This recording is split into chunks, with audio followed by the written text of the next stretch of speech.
katabi pa talaga namin yung nakabangga sa kanya.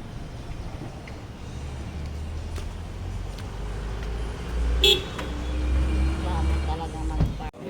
Dito pa rin kami sa Hall of Justice. Isa pa sila, tapos na yung meeting nila. Tapos na yung pag-usap nila.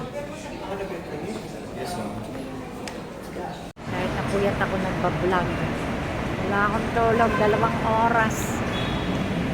Tumulo ko sa... Ayan dahil may mga parlor David Salon. Sabi ko sa'yo dyan, kung sa magpagupit. Para lang may vlog, parang babagsak na yung mata ko. Hindi ako nakaligo kasi puyat ako. Kung maliligo, matutulog muna ako, maghihilamos ako mamaya. Matulog muna ako sa hapon na ako maliligo kasi bawal maligo pag wala kang tulog.